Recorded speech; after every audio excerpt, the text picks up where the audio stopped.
السلام علیکم۔ اچھا اسٹوڈینٹس، میں نے آپ سے بات کی تھی کہ اللہ رب العزت نے انسان کو بنایا ہے، دو راستے دکھائے، دو راستے بتائے ہیں، اس کی اصلاح فرمائیے۔ 1,24,000 پیغمبر بھیج کے اصلاح فرمائیے۔ ایک راستہ رحمان کا ہے، ایک راستہ شیطان کا ہے۔ انسان جس راستے کی ہی محنت کرتا ہے، جس مجال میں وہی چیزیں وہی باتیں اس کے رچ بس جاتی ہیں۔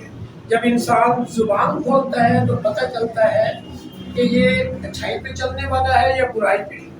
اچھائی پہ چلنے والا تو ہمیشہ حضور پاک صلی اللہ علیہ وسلم اور اللہ رب العزت کی وحدانیت کا پرچار کرتا نظر آئے گا، اور اگر وہ برائی پہ چلنے والا ہے تو الٹے سیدھے لطیفے بولے گا، الٹی سیدھی باتیں کرے گا، واہیات اور بےہودہ قسم کی زبان پہ کوئی چیزیں لائے گا، جس سے پتہ چل جائے گا بچے نے محنت کس پہ کی ہے۔ مسلمان ہونے کے ناطے ہمیں ہمیشہ اپنے دل کو صاف رکھنا چاہیے، زبان کو اور دماغ میں اچھے اچھے خیالات لانے چاہیے۔ کہتے ہیں کہ جب آدمی بولتا ہے تب پتہ چلتا ہے زبان کس چیز کی ہے۔ ٹھیک ہے، انسان کے اندر کا پورا سسٹم زبان کے ذریعے ترجمانی کر رہا ہوتا ہے کہ انسان نے اپنی زندگی میں کس پہ محنت کی ہے۔ ایک بڑا زبردست قسم کا لطیفہ کے انداز میں بچوں کو سنایا کرتا ہوں کہ زبان میں کوئی ہڈی نہیں ہوتی، زبان میں کوئی ہڈی نہیں ہوتی، مگر یہ ہڈیاں توڑوا دیتی ہیں۔ ہوتا ہے ایسے یا نہیں؟ ہڈیاں توڑوا دیتی ہے۔ اچھا، اب یہ ہے کہ جب انسان اپنے اوپر محنت کرتا رہے اچھے کاموں کی، تو پھر زبان بھی ہر وقت اللہ کے ذکر میں مصروف رہتی ہے، اور جب کوئی بات ہوتی ہے تو بڑی کمال کی بات وہ کرتا ہے، سمجھداری والی کرتا ہے، نیکی پہ اکسانے والی کرتا ہے، اور اس کے ساتھ جو منسلک دوست ہوتے ہیں وہ اس سے فائدہ اٹھاتے ہیں، وہ بھی اپنی زندگیوں کا رخ بدلتے ہیں۔ اچھے دوست اچھائیوں کی طرف لے جاتے ہیں، برے دوست برائیوں کی طرف لے جاتے ہیں۔ ہر طرح کی بےہودہ باتیں برے دوستوں سے بندہ سیکھتا ہے، ہر طرح کی لطیفہ گوئی اور فحاشی کی باتیں دوستوں سے سیکھتا ہے۔ کوشش کریں ایسے دوستی نہ رکھیں جو آپ کو فحاشی پہ اکسائیں یا فحاشی کی باتیں کریں یا اپنی زندگی کو تباہ کرنے کے لیے مختلف راستوں پہ چلائیں۔ کوشش کریں صاف ستھرے دوست رکھیں، نمازی پرہیزگار دوست رکھیں، تاکہ آپ بھی اسی کیٹیگری میں آ جائیں۔ اب دیکھو نا، جب ہم معاشرے میں نکلتے ہیں، کسی دکاندار کے پاس جاتے ہیں، لوگوں سے بات کرتے ہیں، تو کچھ لوگ ہمیں اچھے لگ رہے ہوتے ہیں کہ یار اس نے بڑی اچھی باتیں کی۔ اب یہ نمازی ہے، دیکھو نماز کا ٹائم ہوا ہے، اس نے دکان بھی بند کر دی اور سیدھا نماز پڑھنے کے لیے گیا۔ اب دیکھو یہ اس نے ہم 1 گھنٹہ بیٹھے رہے، کتنی باتیں ہوئی، اس میں ایک بھی فحش بات یا بےہودہ بات یا شیطانی باتوں پہ اکسانے والی بات اس نے ایک بھی نہیں کی۔ اس کا مطلب آپ نے اس کی تعریف کی، آپ کو اچھا لگا، اس کی شخصیت اچھی لگی تھی، تو بائی ناٹ کے لوگ آپ کے لیے وہی باتیں کریں کہ یار بڑا اچھا ہے، اس نے بڑی اچھی باتیں کی۔ تو آپ اپنی شخصیت کو اس طرح بنائیں کہ لوگ آپ کی تعریف کریں، پوری زندگی میں آپ سکون اور راحت والی زندگی پائیں۔ اسی طرح کا ایک واقعہ ہے، جب اسلام کا دور عروج پہ تھا، اپنی اولاد پہ، اپنی قوم کے بچوں پہ بڑے سارے نظر رکھتے تھے اور بڑا خیال رکھتے تھے، ان کی ایک ایک بات کا اصلاح کی جاتی تھی کہ بیٹا آپ نے یہ بات ٹھیک نہیں کی، آپ کو ایسے کرنا چاہیے تھا، آپ بڑے کے ادب کریں، آپ کو اس طرح بولنا چاہیے۔ یہ اس وقت عروج پہ تھا، ہر ایک کی نظر بچوں پہ ہوتی، اور بڑے سکھارے ہوتے تھے، اپنے پرائے سارے کے لیے استاد بنے پھرتے تھے اور بچوں کی اصلاح کرتے پھرتے تھے۔ آج کل وہ چیز نظر نہیں آتی، نہ بچوں میں وہ چیز ہے سیکھنے والی، اور نہ بڑوں میں وہ بات ہے کہ بچوں کی اصلاح کرتے تھے۔ اب صرف استاد رہ جاتا ہے یا والدین رہ جاتے ہیں۔ والدین کی بچے اتنی سنتے رہیں، استاد کی پھر بھی تھوڑی بہت باتیں سن لیتے ہیں، تو اس لیے میں نے سوچا کہ آپ لوگوں کی اصلاح کے لیے کچھ پروگرام شروع کیے جائیں۔ اس میں یہ ہے کہ آپ بات سنیں، اس پر عمل کریں، دوسروں تک پہنچائیں۔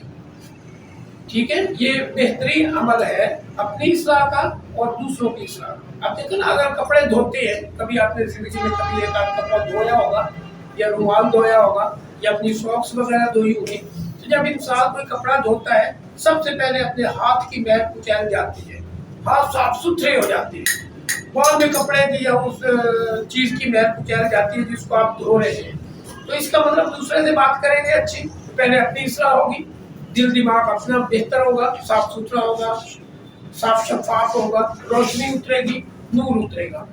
تو یہ ساری باتیں جو ہوتی ہیں نا، یہ اپنے اوپر محنت کرنے کی ہوتی ہے. اسی سے متعلقہ ایک چھوٹا سا واقعہ میں آپ کو بتاتا ہوں. جب اسلام کا دور کمال کا دور تھا، عروج تھا، پوری دنیا میں ترقی یافتہ لوگ مسلمان ہوا کرتے تھے، اس وقت بصرہ شہر میں ایک کپڑے کی دکان تھی. جیسے آپ کہتے ہیں نا برانڈ کا کپڑا ملتا ہے، تمام ممالک کے کپڑے وہاں موجود ہوتے. یمن کا کپڑا اس دور میں سب سے زیادہ مشہور تھا، یمن کے کپڑے بھی اس دکان پہ مل جاتے. اور پوری دنیا میں جو سب سے بہترین کپڑا اس وقت اویلیبل ہوتا ہے وہ ان کی شاپ پہ بھی ہوتا. بصرہ میں ایک بہت بڑی کپڑے کی دکان تھی. تو لوگ دور دراز علاقوں سے سفر کر کے، جن کے پاس پیسے ہوتے، روپے پیسے ہوتے، دولت ہوتی، تو وہ وہیں سے آ کے پرچیزنگ کر کے خرید و فروخت کرتے. اب ہوا یہ کہ ان کا وہ دکان والے کا ایک بیٹا تھا، آپ جیسی عمر کا، جیسے 9ویں 10ویں 11ویں 12ویں کا بچہ ہوتا ہے، اتنی ہی عمر کا وہ ایک بچہ تھا. تو وہ نمازی، پرہیزگار، اللہ سے ڈرنے والا، اس کے چہرے پہ نور، اس کا چال چلن قرآن و سنت کے مطابق، تو اس کے جسم سے خوشبو آیا کرتی تھی. اب چونکہ امیر لوگ وہاں پہ آتے، دور دراز علاقوں سے سفر کر کے آتے، اکثر لوگ پوچھا کرتے تھے کہ یہ کون سی خوشبو لگائی ہے اور کہاں سے منگوائی ہے. آپ جیسی عمر کا، جیسے 9ویں 10ویں 11ویں 12ویں کا بچہ ہوتا ہے، اتنی ہی عمر کا وہ ایک بچہ تھا. تو وہ نمازی، پرہیزگار، اللہ سے ڈرنے والا، اس کے چہرے پہ نور، اس کا چال چلن قرآن و سنت کے مطابق، تو اس کے جسم سے خوشبو آیا کرتی تھی. اب چونکہ امیر لوگ وہاں پہ آتے، دور دراز علاقوں سے سفر کر کے آتے، اکثر لوگ پوچھا کرتے تھے کہ یہ کون سی خوشبو لگائی ہے اور کہاں سے منگوائی ہے، کیونکہ ہمیں جہاں تک پتہ ہے کہ یہ خوشبو کہیں سے نہیں ملتی، کسی ملک سے نہیں ملتی. اب ہر دوسرے تیسرے دن کوئی نہ کوئی بات کرنا ہوتا کہ بیٹا آپ نے خوشبو لگائی ہے، کہاں سے خریدی، ہمیں بتاؤ ہم بھی خریدیں.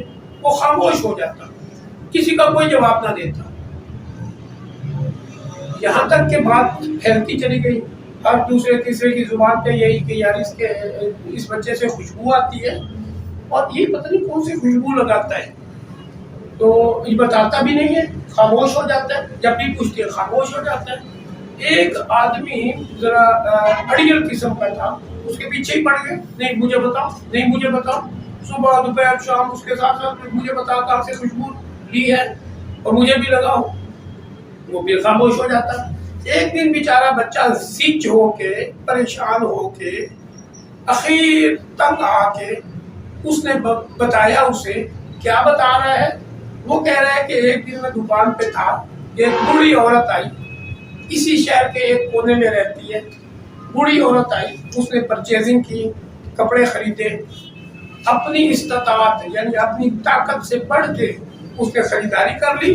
اس کے پاس پیسے کم تھے. جب ساری خریداری مکمل ہو گئی، پیسے دینے کے لیے کاؤنٹر پہ آئی تو میرے والد صاحب سے کہا کہ پیسے تو میرے پاس کم ہو گئے، آپ اس بچے کو بھیجیں میرے ساتھ. ایک تو یہ کپڑا میرے گھر چھوڑائے گا، اس شہر کے آخری کونے میں میرا گھر ہے، ایک تو یہ کپڑا میرے ساتھ اٹھا کے لے جائے گا، چھوڑ کے آئے گا، دوسرا میں اس کو پیسے دے دوں. تو وہ اس کے والد صاحب راضی ہو گئے. وہ بچہ کہنے لگا میرے والد صاحب راضی ہو گئے. انہوں نے کہا ٹھیک ہے، بچہ کپڑا بھی اٹھا کے جائے گا. اچھا دور تھا، لوگ بھی اچھے تھے، معاملات بھی اچھے تھے، بڑوں کا ادب بھی کیا جاتا تھا. احترام اور ادب و احترام میں آ کے اس بچے نے کپڑا اٹھا لیا، اپنے ساتھ پہ رکھا، جو بھی کپڑا باندھ بوند کے اپنے ساتھ پہ رکھا اور چل پڑا. اس وقت یہ شاپر شپروں کا دور تھا ہی نہیں، کپڑے میں باندھ کے کپڑوں کو اٹھایا جاتا تھا، ہر چیز ساتھ پہ رکھ کے ایک جگہ سے دوسری جگہ منتقل کی جاتی تھی. بچے نے سارے کپڑے اٹھائے، چلتے چلتے اس بوڑھی عورت کے ساتھ اس کے گھر پہنچے. محل نما گھر تھا، گھر شہر کے کونے میں تھا. جب اس کے دروازے پہ پہنچے، دستک دی، اندر سے ایک لڑکی نکلی، اس کی ہم عمر لڑکی، اتنی تقریباً عمر تھی. جب وہ لڑکی نکلی تو اس کی نظر اس پہ پڑی، بچہ نیچے نظریں نیچے کر کے بڑے ادب کے ساتھ کھڑا تھا. تو بوڑھی عورت نے اس بچی سے کہا کہ ڈرائنگ روم کا دروازہ جو اس وقت ایک الگ سے کمرہ بنایا جاتا تھا مین دروازے کے بالکل قریب، تو اس میں اس کو بٹھاؤ. اس لڑکی نے اس کو بٹھا دیا، کپڑے اندر لے گئے. بوڑھی عورت نے کہا میں پیسے بھیجتی ہوں. وہ جو لڑکی تھی اب اس کے دل میں آیا کہ میں اس سے گپ شپ لگاؤں، اس سے دوستی کروں، فرینڈ شپ کروں، جو آج کل کا دور ہے. اسی طرح اس بچی نے اس کو کہا کہ میرے ساتھ گپ شپ لگاؤ. اس نے کہا میرا رب دیکھ رہا ہے، میرا اللہ دیکھ رہا ہے جس نے مجھے پیدا کیا ہے، کیونکہ اس نے محنت کی تھی اپنی جسم و جان پہ. ایک ایک لمحہ اپنی محنت کرتے ہوئے اپنے آپ کو اللہ کے راستے پہ لگا دیا تھا. یعنی صبح دوپہر شام اس کی ایک ہی سوچ ہوتی کہ میرا رب مجھ سے راضی رہے، میں وہ کام کروں جو میرے نبی پاک صلی اللہ علیہ وسلم کو پسند آئے. صرف نعرے بازی نہیں تھی، عملاً وہ کرتا تھا، اور عملاً اس کے جسم و جان میں یہ باتیں اتری ہوئی تھی. اسے کہا نہیں، میرے رب نے منع کیا ہے، آپ غیر محرم ہو، میں آپ سے بات تک نہیں کروں گا. تو اس نے پھر جلسہ دیا کہ میں اپنے نوکروں کو بلا کے نا آپ کی خوب پٹائی کرواتی ہوں، آپ کو مرواتی ہوں، آپ میرے ساتھ بات تک نہیں کرتے. اسے کہا نہیں، میرا رب ناراض ہوتا ہے، میں اپنے اللہ کو ناراض نہیں کر سکتا، تو جیسے کئیوں کو ناراض کر سکتا. اسی کشمکش میں اس نے کیا کیا کہ اس کمرے میں اس نے اپنے ایک نوکر کو بلایا کہ اس کو 2-3 لگاؤ. جب اس نے دیکھا کہ مجھے بالکل زج کیا جا رہا ہے کہ میں اس سے بات کروں، اس سے ساتھ گپ شپ لگاؤں، تو اخیر اس نے تنگ آ کے نا آخری حربہ میرے رب نے اس کے دل میں ڈالا. کہہ رہا ہے کہ جب تنگ آ گیا میں، مجھے پتا تھا مجھے ماریں گے، خوب ماریں گے، اور مجھ سے اٹھا ہی نہیں جائے گا. جو اس کی تیوری بتا رہی تھی، اس کے جو ایک حالات پیدا ہو گئے تھے، اس سے اس نے اندازہ لگایا کہ مجھے اچھا خاصا مارا جائے گا. تو اس سچویشن میں جب وہ اخیر سوچ میں اخیر تک پہنچ گیا کہ اب میرا بچنا محال ہے، مشکل ہے، ناممکن ہے، تو اس نے کہا کہ مجھے رفع حاجت کے لیے ٹائم دو. رفع حاجت کا مطلب واش روم جانے دو مجھے، میں واش روم کا چکر لگا لوں. یہ آج کل کے دور کے واش روم نہیں تھے. اس دور میں 2 طرح کے واش روم تھے. ایک تو لوگ فصلوں میں باہر نکل جاتے دور دراز علاقوں میں جہاں انسان کم ہوتے، وہاں رفع حاجت کرتے، واش روم کرتے اور پھر واپس آ جاتے. دوسرا طریقہ تھا کہ گھر کے اندر ایک سائڈ پہ جگہ بنائی جاتی تھی، سائڈ پہ جگہ بنا کے، اور جس طرح ہے نا یہ آج کل ہوتے ہیں، مطلب فلش لگا ہوتا ہے یا کمپوڈ لگا ہوتا ہے، اس دور میں ایسا نہیں تھا. زمین کے اوپر پخانہ کیا جاتا، رفع حاجت کی جاتی، اور پھر صفائی والے آتے اس کو اٹھا کے لے جاتے. یہ پرانے دور میں ایسے چلتا. تو وہ چونکہ ایک امیر کبیر اور محل نما مکان تھا، امیر کبیر لوگوں کا تھا، محل نما مکان تھا. اس کے ایک سائڈ پہ جہاں پہ وہ ڈرائنگ روم تھی، ڈرائنگ روم سے متصلہ کا مطلب ہوتا ہے ملا ہوا، بالکل قریب. آج کل جس طرح ہمارے اٹیچ واش روم ہوتے ہیں، اسی طرح سے ملا ہوا انہوں نے بنایا ہوا تھا. تو اس لڑکی نے کہا ٹھیک ہے، آپ رفع حاجت کے لیے چکر لگا لو تو بعد میں آؤ. کہہ رہے ہیں متصلہ کا مطلب ہوتا ہے ملا ہوا، بالکل قریب. آج کل جس طرح ہمارے اٹیچ واش روم ہوتے ہیں، اسی طرح سے ملا ہوا انہوں نے بنایا ہوا تھا. تو اس لڑکی نے کہا ٹھیک ہے، آپ رفع حاجت کے لیے چکر لگا لو تو بعد میں آؤ.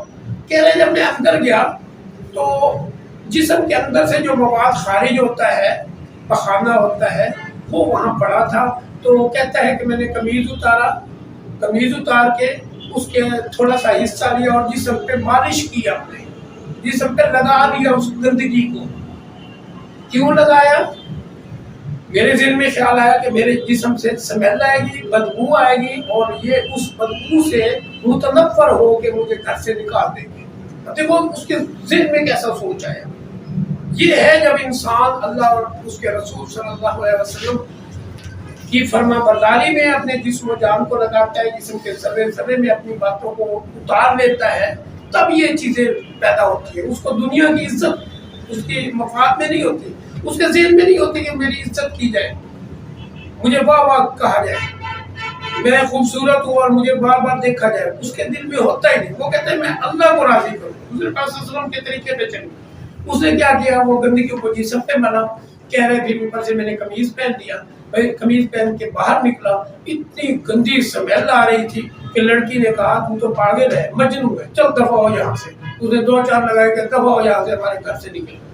تو پاگل انسان لگتا ہے. رفع حاجت کرنے گیا تو اور تیری اتنی گندی سمیل آ رہی ہے. اچھا اس کو غصہ آیا ہوا تھا لڑکی کو بھی, وہ نوکر جو کھڑا تھا اس نے بھی ایک ہاتھ لگا دی کہ دفعہ ہو جائے ہمارے گھر سے, اتنی گندی سمیل آ رہی ہے.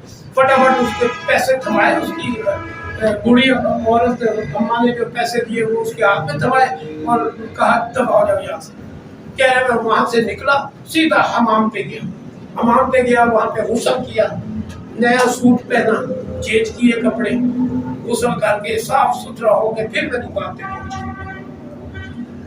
اب جب دکان پہ پہنچا میں نے پیسے دے دیے, عام روٹین میں کام کرتا رہا, اپنے والد صاحب کے ساتھ ہاتھ بٹاتا رہا.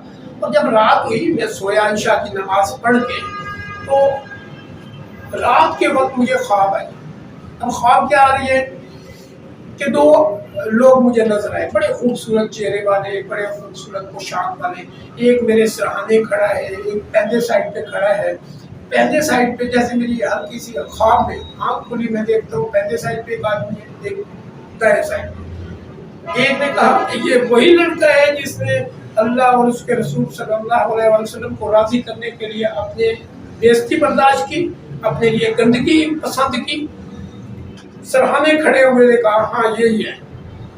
تو اللہ رب العزت نے ہمیں اس کے پاس بھیجا ہے. ہاں ہم فرشتے ہیں, ہمیں اس کے پاس بھیجا ہے. اب بچہ سن رہا ہے, خواب کی حالت ہے. کہتے پھر جو جنت سے ہمیں خوشبو دی گئی ہے ہم اس کو پھر لگانا شروع کریں. تو دوسرے نے کہا ہاں لگانا شروع کریں. پھر اس کا قمیض اتارا گیا.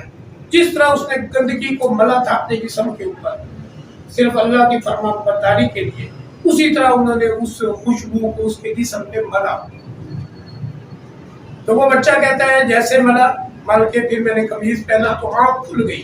جب آنکھ کھلی تو میرے جسم سے یہ خوشبو آ رہی تھی, اور کئی دن گزر گئے وہ خوشبو نہ کم ہوتی ہے نہ ختم ہوتی ہے, اور ہر بندے کو پسند آتی ہے.